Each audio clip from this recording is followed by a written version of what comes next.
Could we see a significant trade between the Montreal Canadiens and the New York Rangers? There's apparently multiple pieces on each side that each team are interested in. Plus, could we see superstar Patrick Kane move on from the Blackhawks either by the deadline, if not in the offseason? We also want to take a look at the possibility of a Brock Boeser trade out of Vancouver. Plus, we have news on the waiver wire. We have some injury updates, plus some significant updates as well on some future tournaments, including the World Junior Championships, as well as a potential World Cup of Hockey. All that and more coming up next. So welcome back to another video here at Top Shelf Hockey. As I mentioned, we have a variety and a lot of news to cover here today, as well as some trade rumors. So let's dive in and get started. First up, we have some news involving the waiver wire and the Toronto Maple Leafs. Now, this is a little bit confusing, but the Toronto Maple Leafs, who yesterday claimed Adam Brooks on waivers, who was placed there by the Vegas Golden Knights, is once again on waivers, this time by the Toronto Maple Leafs, who is now part of the organization. So essentially, the Maple Leafs claimed him, but it sounds like they don't really intend to want to keep him on that NHL roster. They'd rather have him go down to the Toronto Marlies. So essentially, he has to fully clear again to be able to do that. So I'm not really sure why the Leafs made the claim if they didn't have the intention of wanting him to stay on the NHL roster. Clearly, there are at least a few other NHL teams that seem to like this player and seem to have interest. So we'll see if he remains or not. Now, if he gets reclaimed by his former team, the Vegas Golden Knights, he can then be assigned to their minor league affiliate without going through waivers another time, because then he's deemed to have entirely cleared waivers for the rest of the league. So if Vegas decides, you know what, change your heart, one day later we want him back, they can take him back and put him in the minors, which wouldn't be shocking to do because that was obviously their intent in the first place. It's not necessarily that they wanted to get rid of him. It's just that they needed to demote him. And of course, waivers is needed to make that happen. So it won't be shocking if they do that. They're the only team that can make that claim. Any other NHL team puts in a claim, he has to stay on the NHL roster. So we will see. And all that in mind as well as he's actually still on IR. So he'll have to actually be activated first as well. But Vegas would have the option of activating and then demoting since he would have theoretically cleared. So I'm not sure why the Leafs did that. I guess they'll take their chances here to see if they can get him to their AHL affiliate with the Marlies. Another quick small piece of Leafs news. The Maple Leafs did sign young prospect Mac Hollowell, who's coming out of his ELC. He gets a one-year contract extension at $750,000, one-year deal. He's yet to play NHL games, but has been a decent player for them on their Toronto Marlies American Hockey League affiliate team. So he gets one more year. Now, of course, we have some injury updates. Senators' top defenseman Thomas Chabot, who suffered a big hit at the hands of Tom Wilson a few days back in the game against the Capitals, missed their last game, is officially now on IR, so he will not be back until next week. So he's going to end up missing 3 to 4 games here in total. Of course, that's a big blow for the Sens, who rely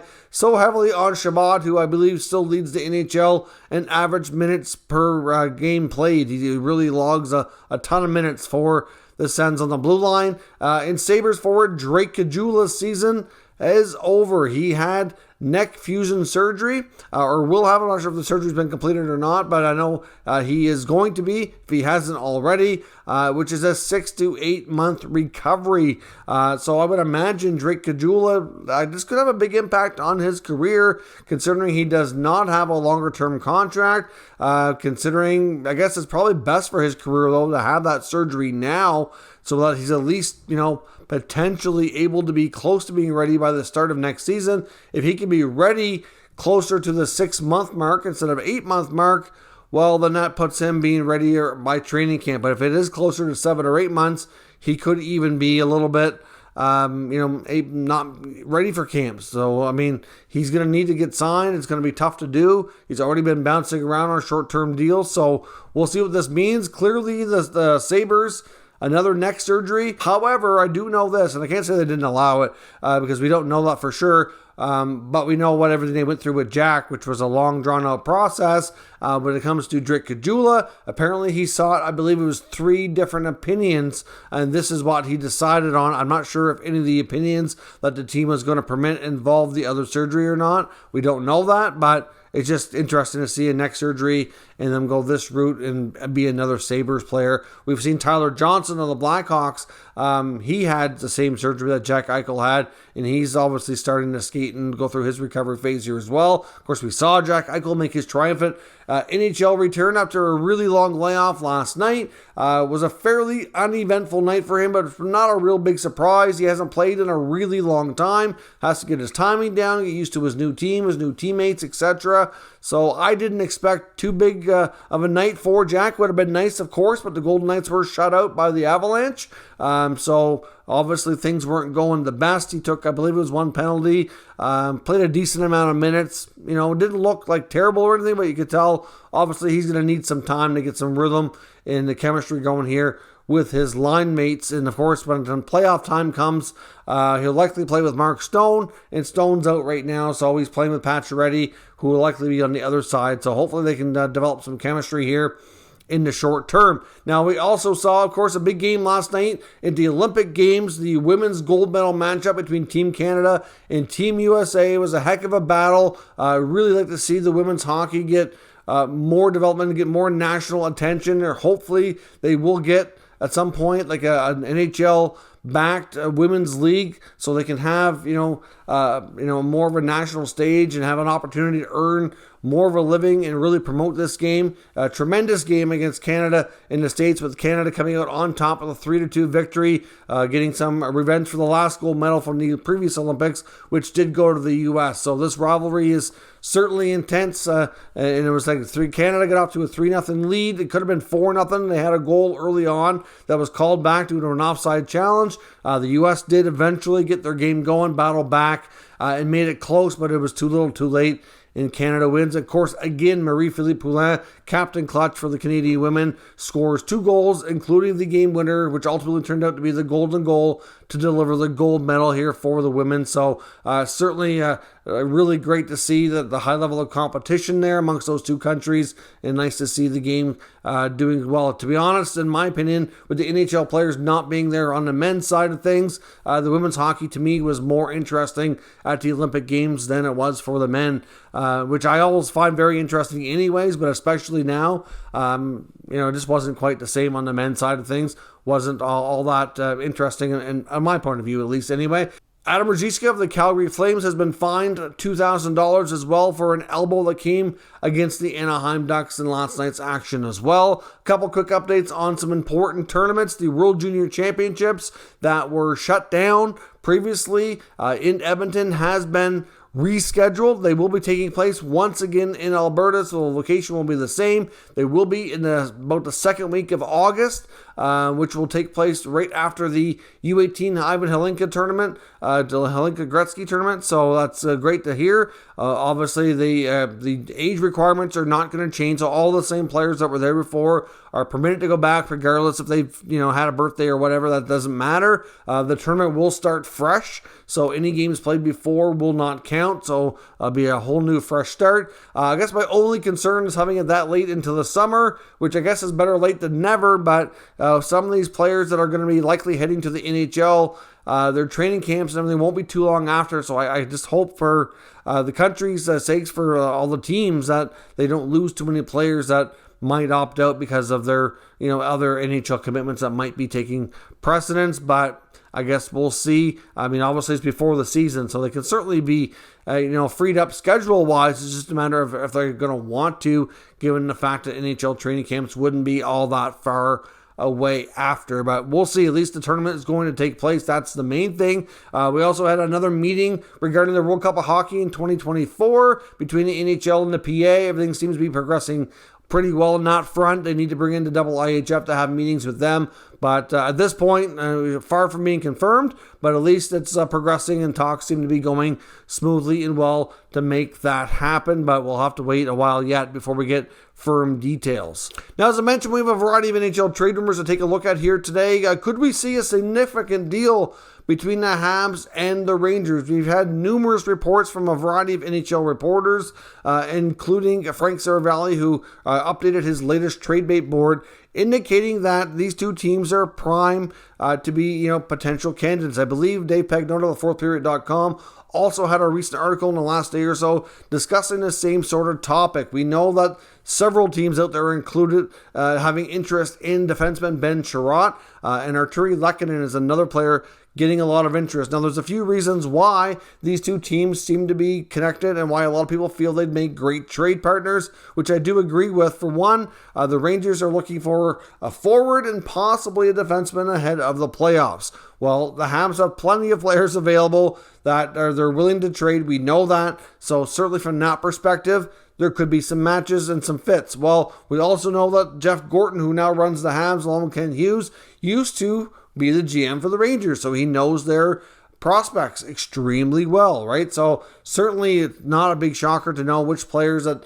the Rangers would most likely deal with here. So doesn't mean it's going to happen as a significant trade. It might only end up being one piece, and maybe these players end up going to other teams. But we know that they have interest in Lehkonen and Chiarot. So the players on the Rangers side of things that are believed that Jeff Gorton and Montreal might have interest in would include some maybe a goalie like Alexander Georgiev. We know the Habs goaltending situation is certainly questionable at best for the future. We also know that I guess you could call him a former first-round pick, Vitaly Kravtsov, who's kind of demanded a trade at this point. Sounds like to me before Gorton and John Davidson were let go in New York that they had kind of given him the impression, I'm not sure if it was an official promise or not, that he would make the roster last year or this year and get a regular spot, and that never happened. So that could be a case where Gorton might want to give him a chance in Montreal, given where things are at there. Of course, some other defensive prospects like a Matthew Robertson, as well as a Libor Hayek, also are rumored to be potential prospects that the Habs might be interested in. I think it's fair to say that they're probably interested in some of their other younger players as well, but are less likely to be able to get via trade, whether it be Schneider or Lundqvist or Lafreniere. Any of those guys don't appear to be anywhere near being available. Another player on the Habs too that could be interest to the Rangers as a depth piece would be Cedric Paquette. So it could be any combination of Chiarot, Lehkonen, or Paquette on the Habs side, and any combination of Georgiev, Kravtsov, Robertson, Hayek, etc. Maybe a pick on the Rangers side. So there is potential there for a large-scale, significant trade between both of these original 6 NHL franchises who do have several connections here at this point in time. Of course, no guarantee because there is several teams interested in Chiarot. I know there's apparently a few teams interested in Lehkonen. We don't know the exact list here, but when it comes to Chiarot, there's seems like almost half the league, from what NHL insiders are saying, are very interested. Now, I've seen some Ranger reporters saying that they feel they should focus more on a forward than a D-man, so clearly we'll have to, I guess that's a difference of opinions compared to some, but we'll see. I mean, this could be a really significant trade. The Rangers have tons of prospects. It makes sense that they're going to make some upgrades to try to make a run in the playoffs. The Habs have some players they're willing to part with. Gorton knows those prospects well. Why not try to grab a couple if you can, if you feel like it's a bit of a fair deal or discounted price or whatever, to try to take advantage of the situation to build on for the future. So we'll see here, but we could have two teams that make a lot of sense to make a trade if they can come to an agreement. Now, could the Blackhawks actually consider moving Patrick Kane? Now, it was not long ago Frank Saravalli had indicated there was basically 3 untouchables on the Hawks that included Taves and Kane, which didn't really come as a huge surprise given the fact of their long tenures and the fact that they also have a no-move clause. But recent comments from Patrick Kane indicate that he's starting to ask a lot of questions about what the future plans are for this team. It seems like he'd like to have a say or involvement in the next general manager being picked as well. So just some of the comments that he's made recently has kind of got people thinking, and maybe at this point he's contemplating what it might be like to move on from the Blackhawks. And of course, he still has the rest of this year and one more season at $10.5 million. So that's not going to be an easy task. We don't have him linked to any specific teams, but given the fact that we know that the Blackhawks are very likely to kind of go through a bit of a retool here, I'm not sure if it's going to be a full rebuild. I think they're probably looking at things saying, we just signed Seth Jones to a mega contract. We still have some good pieces here. I think they're going to try to turn things around quickly by the looks of it. I'm not sure they're going to want to go through what they would call a full rebuild that would take 3 to 5 years. Hard to say what they're going to do, but I don't get the impression they want to do that. So if they trade a player like Kane, they can get themselves a pretty significant return. He's still playing at a high level, still producing a lot of points, and that's certainly going to be very interesting. That's still going to be very intriguing to a lot of NHL teams. So like I said, we don't have a link here to Kane to any specific team, but based on all the questions he's asking, you have to think if they're going to be having that conversation soon. There have been reports as well, including from Frank Saravalli, saying that the Blackhawks have been entertaining calls on Alex DeBrincat as well. Not so much that they're trying to shop him or that they're going to trade him or anything like that, but teams have been calling. Clearly, when you see teams low in the standings and they're having a tough time, other teams want to kind of swoop in and take advantage. That's not a big surprise. That's nothing new that we haven't seen before. But it seems like they are kind of listening on DeBrincat. It doesn't mean that they want to do it. But if somebody comes along with a deal that they just look at it and go, wow, that's pretty good. Like, we might have to take that. They will do it. So we'll see what happens. I don't expect there to be anything too crazy ahead of the deadline on that front. But these are players more so that I think would be more likely to happen during the NHL offseason. We can get to the point that Kane's down to 1 year. The Hawks say retain 50%. They knocked down Patrick Kane to like $5.25 million, considering how strong he's played offensively and putting up the numbers he has. Who wouldn't take Kane at $5 million? I mean, that's a pretty darn good deal. I don't know what kind of return they'd be looking for on a trade, but to me, I think that based on all the questions that Kane's asking, depending on those answers, it wouldn't be that much of a stretch anymore to see maybe him move on before the final year of that deal is fully kicked in to see where he goes here. Now, also, Frank Saravalli is indicating that the Vancouver Canucks are getting a lot of interest in Brock Boeser. Now, I've seen Vancouver media, seen Rick Dollywall on the Donnie and Daly show, kind of getting a bit upset about this thing. He's getting tons of messages saying that Boeser's going to be traded to the Devils. Everybody wants to know what's going on, saying that there's no reason to think that they're going to trade Boeser. And at this point, I don't think there are. Based on the reports I've seen from Saravalli and a few comments from Friedman, I honestly don't think that Brock Boeser is somebody that the Vancouver Canucks are actively shopping.